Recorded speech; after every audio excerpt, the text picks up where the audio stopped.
Boa noite, seja muito bem-vindo ao site Damásio, nessa parceria com o Jornal dos Concursos, para comentar a prova de segunda fase. É um prazer estar com vocês nessa noite, eu sei que hoje foi um dia tenso para nós também, porque nós professores, a gente não fica contando que a gente fica angustiado, que a gente fica nervoso, mas vou dizer, é um período também para nós de muita tensão, de muita preocupação. Em Constitucional, estou aqui com toda a equipe de Constitucional. Em Constitucional, parece que foi uma prova dentro do esperado. Eu fiquei muito feliz quando fiquei sabendo a peça, não é porque fui eu que dei a aula, né? Mas fiquei muito feliz em saber qual foi a peça e saber que foi dentro do esperado. Porque Constitucional foi uma área, no passado, acho que na prova passada, muito injustiçada com a questão da peça. E parece que dessa vez corrigiram e a peça veio dentro do esperado, veio um recurso extraordinário. Então, lembrando que hoje, nossas primeiras impressões, na hora de você surtar, professor, mas coloquei uma vírgula a mais, uma vírgula a menos, vou reprovar, vão me matar. Calma, a gente só vai saber se você passou ou não no dia da lista. Então, não é com detalhe mínimo, não é com uma vírgula, um termos em que você reprova ou passa, tá bom? Então, calma, muita tranquilidade. Vou deixar você aqui com a equipe, né, do professor Erival para comentar com vocês a prova, tá bom? Um beijo, um abraço, sucesso e veja o teu nome lá na lista de aprovação. Tchau. Erival, é com você. Então, obrigado, pessoal. Obrigado, Darlan. Os amigos que sempre estão junto com a gente aqui, que está aqui presente, inclusive o Clint, o Paulo Peixoto, o Abacuque, junto com a gente aqui trabalhando na recepção dos alunos. Fiquei muito contente com os alunos no final lá, dando parabéns pra gente, porque o curso foi legal, foi bacana, tudo foi dado em aula, inclusive no Gabaritando a Peça, o último exercício eu falei, ó, pode se converter em uma peça. E eu falei, ó, tem uma decisão, uma sentença, depois tem uma apelação, um acórdão, vai para onde? Tem embargos declaratórios, sobe para onde? Lá pro recurso ordinário. O pessoal, inclusive, comentou na saída, pô, o que você falou lá? Tinha lá no Gabaritando a Peça, tem vídeo do professor Clint, que também comentou sobre o tema, tem laboratório do professor Paulo Peixoto também comentando sobre o tema. Então, ficou muito feliz lá com essa peça. Então, a peça é uma peça técnica específica, simples, né? O Tribunal de Justiça do Estado X julgou improcedente a ação direta de inconstitucionalidade proposta pelo prefeito do município W, tendo o acórdão declarado inconstitucional norma da Lei Orgânica Municipal, que dispôs que o prefeito e o vice-prefeito não poderiam ausentar-se do país por qualquer período sem autorização da Câmara Municipal. No prazo recursal foram vertados embargos declaratórios improvidos, até por questão do pré-questionamento, né? Contratado como advogado pelo prefeito do município, após a decisão proferida nos embargos declaratórios, apresente a peça cabível, né? Então, entre nós aqui, já confirmamos, né?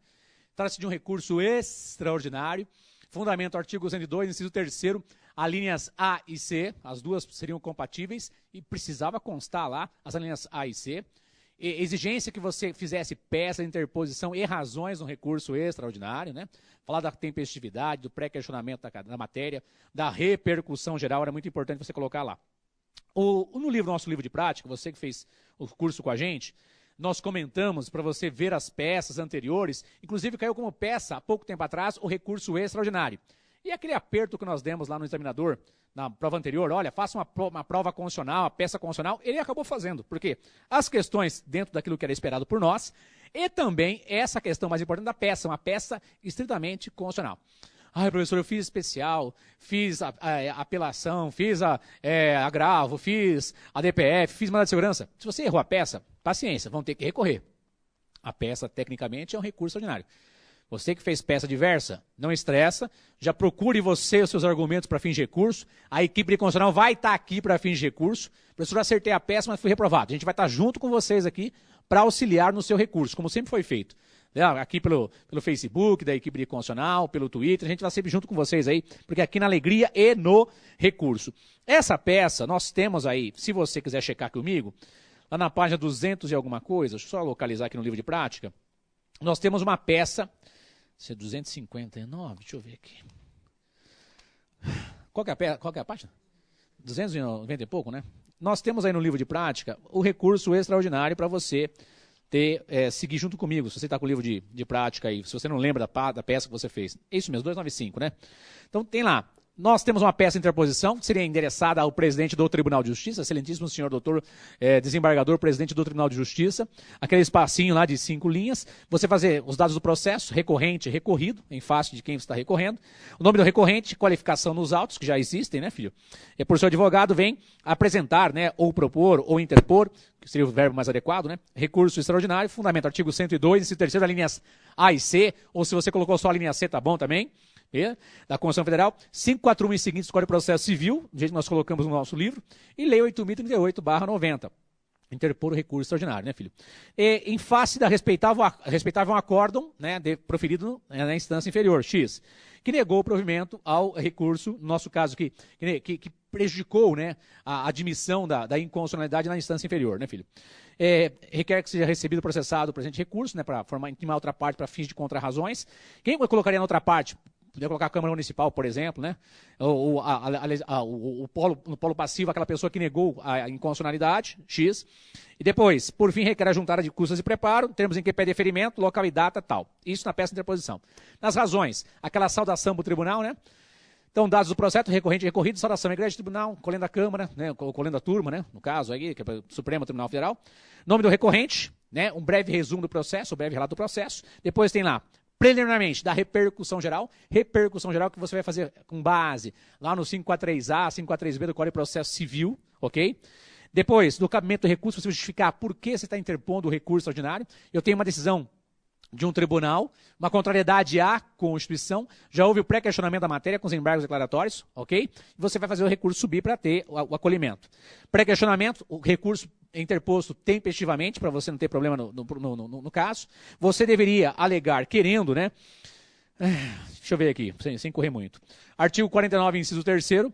Artigo 83, a questão da simetria. Se existe, depois de certo lapso temporal, pedir autorização para a Casa Legislativa para se ausentar do país o presidente da República, também deveria ser feito para o prefeito, mas não sobre qualquer prazo ou impedir que ele venha a viajar, inclusive, né, filho? Depois nós temos lá, peça de interposição, razões, gestão das razões, na parte do direito. Na parte do pedido, né, você vai pedir lá, porque o recorrente requer conhecimento e provimento do presente recurso ordinário, pois estão presentes todos os pressupostos que asseguram, né, a admissibilidade do recurso, reformando-se a decisão recorrida. Se você pediu cautelar algum mecanismo processual para adiantar, para facilitar, para ter um estímulo mais rápido do julgamento do recurso, até teria cabimento, mas não foi ventilado isso. Então você não precisava fazer menção a isso se você quisesse, né? Inversão do ônus da sucumbência, né? Se você quisesse, mas não seria o caso aqui também. Temos em que pede deferimento, local e data, ok? Cliente, vem comentar aqui comigo as suas impressões desse recurso extraordinário. O que você achou do recurso extraordinário? Então o Cliente está aqui junto com a gente. Até está uniformizado, fizeram um uniforme, agora tem a equipe de constitucional. Mostra o gato selvagem. Aproxima aí a imagem para nós. Tem como? Aproxima, olha ali. Olha a equipe do gato selvagem, rapaz do céu. Aproxima, deixa solto, olha lá. Agora a equipe do gato selvagem. Então, parabéns à equipe que teve essa. Olha que bacana, a equipe do gato selvagem. Fizeram camisas estilizadas, então parabéns. Cliente, as suas impressões do recurso extraordinário. Obrigado, professor. Uma boa noite a todos e a todas. É sempre um prazer estar aqui com vocês. A gente que acompanhou a saída de prova ali do pessoal aqui no presencial, né, aqui do pessoal daqui da capital, aqui de São Paulo. Bom, na nossa opinião, foi uma prova bastante técnica, né? A gente vai ver daqui a pouquinho as questões, basicamente a esmagadora maioria delas tratou sobre controle de constitucionalidade. Era um tema que, embora ele viesse caindo muito nas provas da GV, ele não vinha sendo cobrado, pelo menos não com tanta intensidade como foi dessa vez. Então, 3 das questões falavam sobre controle de constitucionalidade. A peça era uma peça sobre controle de constitucionalidade, né, um recurso extraordinário dentro de um processo de controle concentrado perante o Tribunal de Justiça. A gente achou realmente uma prova bastante técnica, professor, uma prova muito técnica, exigia um conhecimento do sistema processual, do sistema de controle constitucional muito profundo do candidato, mas uma prova que certamente os nossos alunos, os que fizeram aqui da Másio, eles passaram tranquilamente. Beleza. Então, Aba, o que você achou da peça? Sua impressão com relação à peça, para a gente depois avançar para as questões. Depois, pessoal, vai ser postado também no Twitter, quem você que acompanha a gente aqui, no Facebook da Equipe de Constitucional, facebook.com/Equipe de Constitucional. Sua impressão com relação à peça. Boa noite a todos de todo o Brasil. Bem-vindos aqui à equipe do Damásio. Eu creio que vocês foram bem na peça, foi um recurso extraordinário, uma peça técnica de constitucional, dada em aula, nos vídeos dos professores. Ali também tem um laboratório do professor Paulo Peixoto, o vídeo no YouTube do professor Clint. É uma matéria que foi ventilada várias vezes em aula, então acho que era uma questão muito técnica que vocês tiveram em sala de aula e, inclusive, era um exercício domiciliar que tinha uma questão relacionada. na qual se cabia o recurso extraordinário de uma decisão sobre a no âmbito estadual. Então, era exatamente o enunciado, muito parecido com esse exercício domiciliar. Quem fez os exercícios domiciliar, com certeza acertou a peça, pessoal. Então, as questões também eram questões técnicas, que daqui a pouco a gente vai comentar com vocês. E desejo boa sorte a todos. Estamos juntos com vocês, na alegria e no recurso. Equipe de constitucional. Obrigado, Aba. Vou avançar então para a primeira questão. Com relação à peça Tranquilo Recurso Ordinário, depois a gente vai colocar os argumentos aí no Twitter, no Facebook, para você ter acesso ao que nós estamos comentando. E pode assistir o vídeo mais de uma vez, se você quiser. Primeira questão. Determinado ministério apresentou desempenho considerado insuficiente pela imprensa e pela opinião pública, havendo sério questionamento quanto aos gastos públicos destinados à sua manutenção. Dessa forma, um senador pelo Estado Y apresentou um projeto de lei no sentido de extinguir este ministério. Tal projeto foi votado em plenário em um dia em que 32 dos 81 senadores estavam presentes, sendo aprovado pelo voto da maioria dos presentes e encaminhado à Câmara dos Deputados. Contando com forte apoio popular, a proposta legislativa foi aprovada pela maioria absoluta dos deputados federais e encaminhada ao presidente da República, que a sancionou 12 dias depois de tê-la recebido, determinando sua imediata publicação no Diário Oficial da União. Uma semana após a publicação da lei na imprensa oficial, a CONAMP, Associação Nacional dos Membros do Ministério Público, ajuizou uma ação declaratória de constitucionalidade em que pleiteava a declaração de conformidade com a norma legal com a Constituição. Responda justificadamente os questionamentos a seguir, empregando argumentos jurídicos apropriados e apresentando a fundamentação legal pertinente de caso. Há algum vício que fulmine a constitucionalidade da norma em questão? Então, se há, sim, há vício com relação à própria iniciativa de quem poderia propor a extinção, a questão do processo legislativo ali previsto, não respeitou o mínimo presente para a maioria simples, que é o artigo 47 da nossa Constituição, e se a CONAMP poderia ter ajuizado a ação declaratória de constitucionalidade. A ação declaratória de constitucionalidade, nós vimos durante o curso que precisa do quê? Fundamento relevante jurídico, várias decisões no sentido dizendo que a norma é inconstitucional. Tá, tranquilo? Com relação a essa questão, inclusive, o Paulo fez uma pesquisa para nós. Paulo, vem dar suas impressões aqui da prova e dessa questão que você buscou argumentos aí para ajudar os nossos alunos. Então, questão técnica de controle de constitucionalidade. Fala, Paulo. Boa noite, pessoal. É sempre uma alegria estar aqui. Então, mais uma prova de constitucional. A gente viu, como o próprio professor Clint falou, é uma prova técnica, exigia um bom nível de conhecimento sobre a matéria.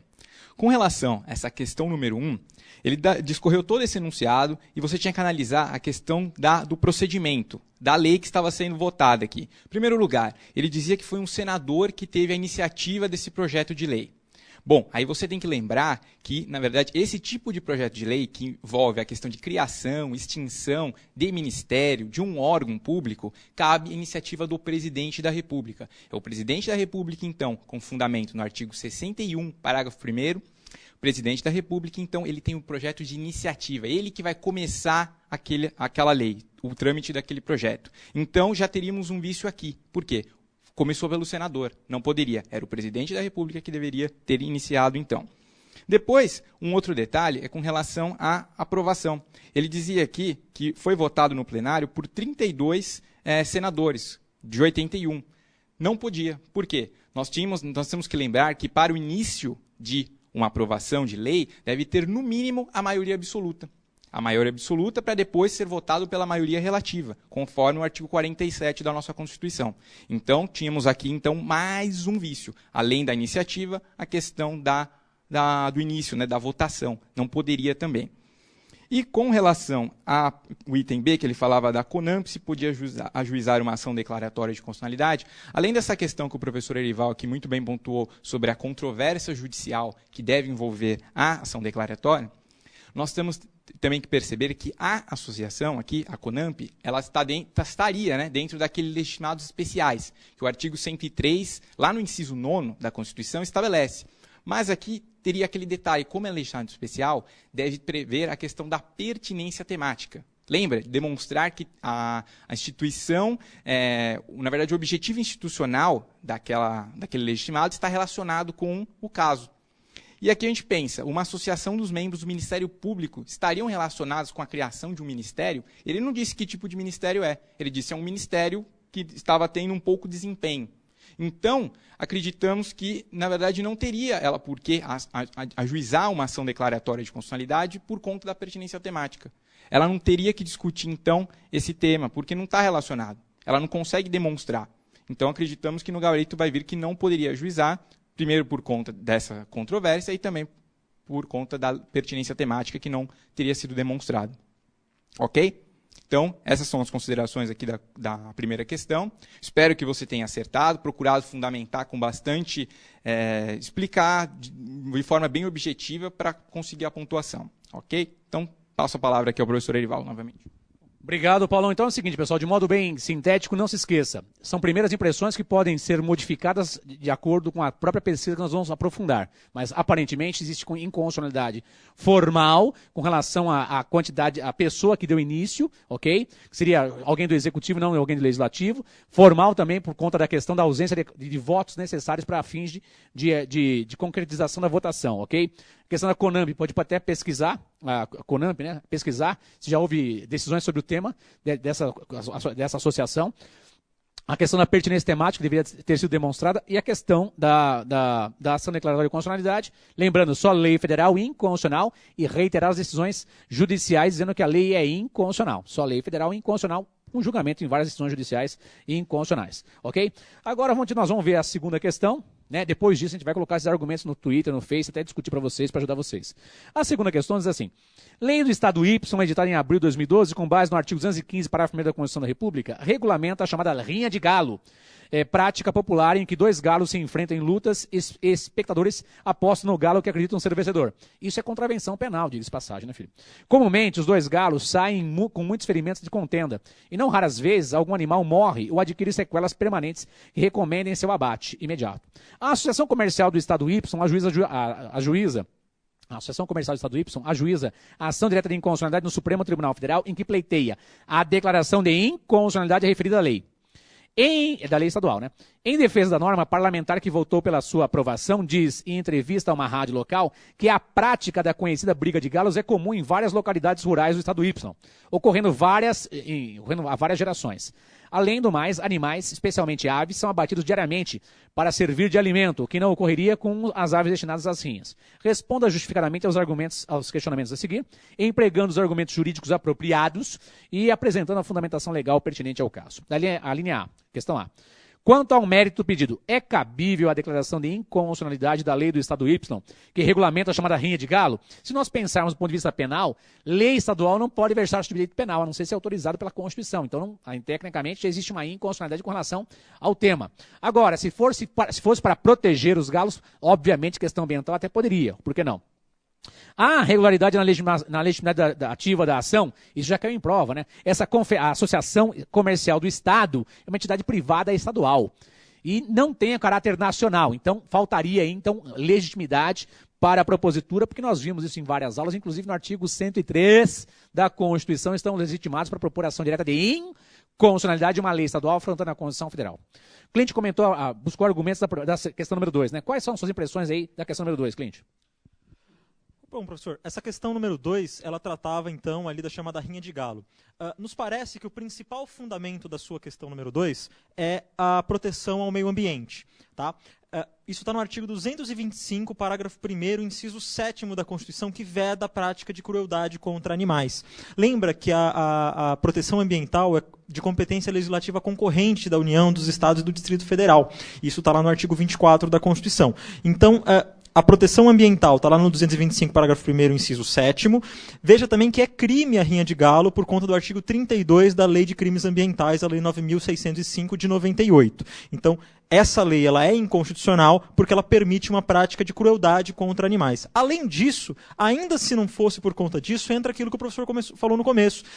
Existe um crime na Lei de Crimes Ambientais que fala da prática de crueldade e, a princípio, uma lei estadual não poderia descriminalizar essa questão. Era importante que você mencionasse também que não é caso de cultura local, porque esse é o argumento, que com base no 215, parágrafo 1º, a rinha de galo seria uma questão cultural ali daquele estado. É importante que você argumente que não é, isso é crueldade contra animal, portanto está proibido, certo? Tem uma DI, né, uma ação direta de inconstitucionalidade que já tramitou no Supremo e ele já deu uma decisão num caso exatamente igual, uma lei do Estado do Rio de Janeiro que versava sobre rinha de galo. É a DI número 1856, tá? Dá uma olhadinha lá depois. Com relação à legitimidade, de fato, ela não é parte legítima. Por quê? Porque é uma associação, não é entidade de classe nem confederação nacional. Então não está prevista lá no rol do artigo 103. Ainda que fosse entidade de classe ou confederação, não teria pertinência temática, porque é associação comercial. Certo? Um grande abraço, pessoal. Tchau, tchau.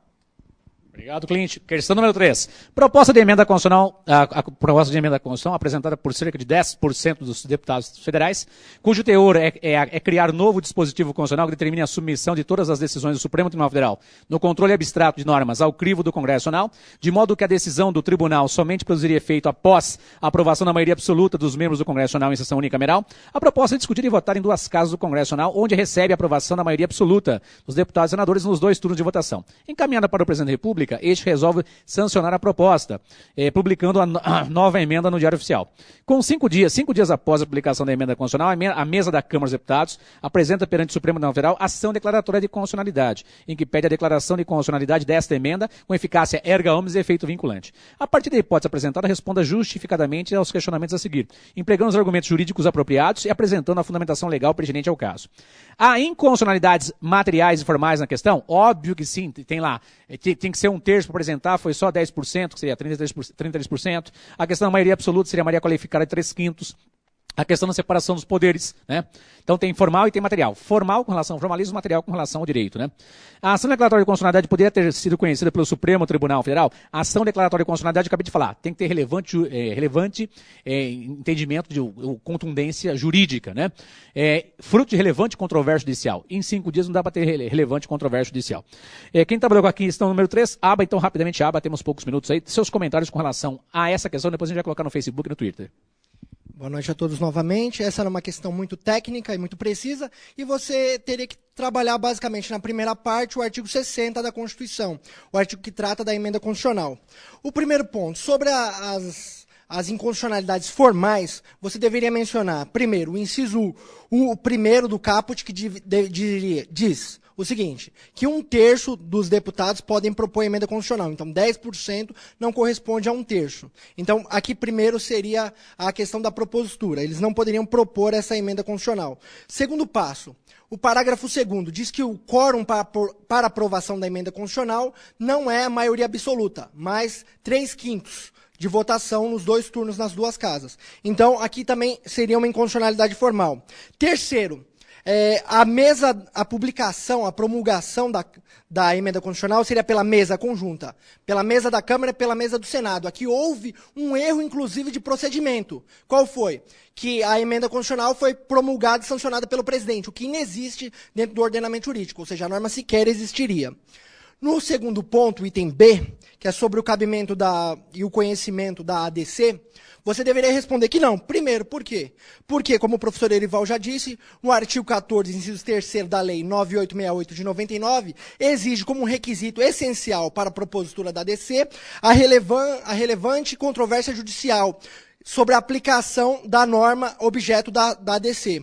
Nesse caso não tem. Então, o que você deveria responder também? Mencionar o artigo 15, que diz que ela vai ser indeferida de plano pelo presidente quando for inépta. Então, você poderia mencionar a inépcia com base no artigo 15 da Lei 9868 e o artigo 95 do CPC. Então, ali ela não seria nem conhecida porque ela é inépta, então ela seria indeferida de plano. Esses são os comentários, pessoal. Estamos sempre junto com vocês. Um abraço. Obrigado, Alba. Agora, de acordo com o uniforme nosso que a gente mandou fazer, né? A equipe de constitucional, a equipe que nunca dorme. Questão 4, última questão, coisa rápida, sem estresse. Você viu em aula comigo, inclusive no gabarito na peça. O Estado W, sem motivo de força maior, não repassa aos municípios receitas tributárias determinadas pela Constituição Federal, nos prazos nela determinados. O município JJ necessita dos recursos para realizar os serviços básicos de atendimento à população. Diante do narrado, responda aos itens a seguir de forma fundamentada. Quais as consequências do não repasse das referidas verbas? Intervenção federal, você poderia optar por o 34, inciso 5º, a linha B, que é o mais correto.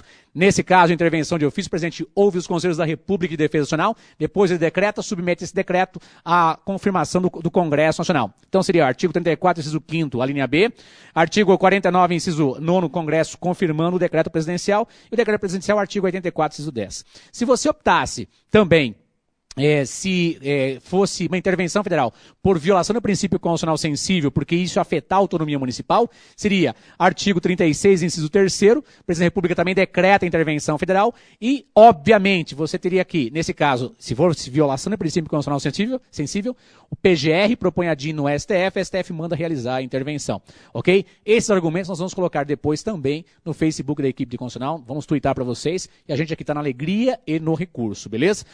Eu agradeço a atenção de todos, peço que você fique junto com a gente, aí vai dar tudo certo. Estamos aqui para te ajudar. Se errou a peça, nós vamos ter que ajudar você a fazer o recurso e você vai ter que recorrer, ok? Professor, não vou recorrer, vou estudar para a próxima prova. Ótimo, então continue com a gente, que a gente vai apoiar você também nessa caminhada pela nova primeira fase, se for o caso. Fiquei muito contente com a aprovação muito grande, já adianto, porque vários alunos acertaram as peças e as questões, ok? A gente fica por aqui. Beijo de gato selvagem, mulherada. Tchau pros homens.